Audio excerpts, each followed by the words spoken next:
Remembrance Day occurs annually on the 11th of November. At the 11th hour of the 11th day on the 11th month, the last post sounds and a minute or two of reverential silence is observed to remember those who have died in war. This simple ceremony is held in many countries around the world. It is much more international than Anzac Day. Remembrance Day dates to 1919. At that time it was known as Armistice Day. It was the first anniversary of the cessation of fighting on the Western Front in France and Belgium. The armistice, signed by the military leaders of the opposing sides on the Western Front, brought the fighting phase of the Great War to a close. The hostilities that began in August 1914 became the most destructive conflict in modern history to that time.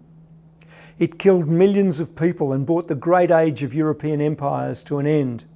It saw enormous advances in the technology of death. The ill-considered peace that followed was directly responsible for a Second World War. The Great War was so destructive, so terrifying, that it became known as the War to End Wars. By 1918, the combatants had fought each other to a standstill in a dreadful bloodbath of attrition. With the approaching northern winter, the Central Powers realised they could not fight on into 1919. Ottoman Turkey surrendered aboard a Royal Naval warship on the last day of October.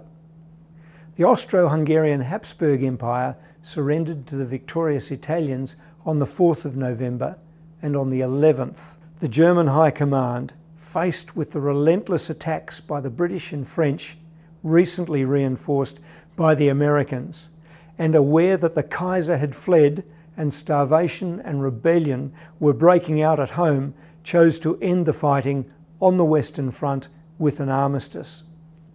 The armistice may have ended the combat, but a state of war existed until an official peace treaty could be signed at Versailles in June 1919.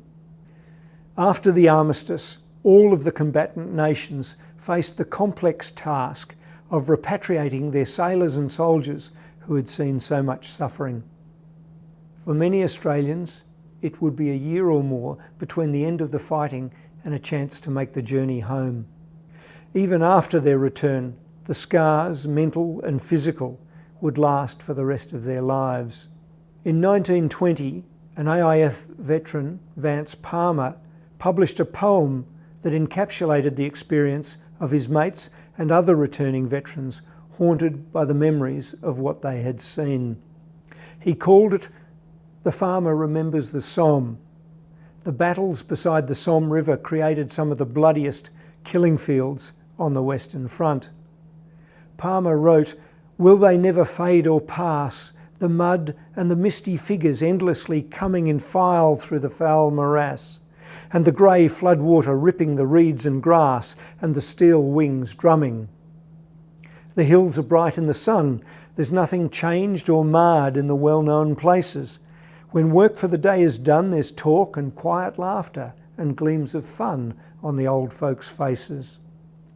I have returned to these, the farm and the kindly bush and the young calves lowing, but all that my mind sees is a quaking bog in a mist, stark snapped trees and the dark Somme flowing." Tragically, the Great War was not the war to end all wars, and so Armistice Day has become Remembrance Day. We use the occasion to pause and to remember all of those whose lives have been touched by war, lest we forget.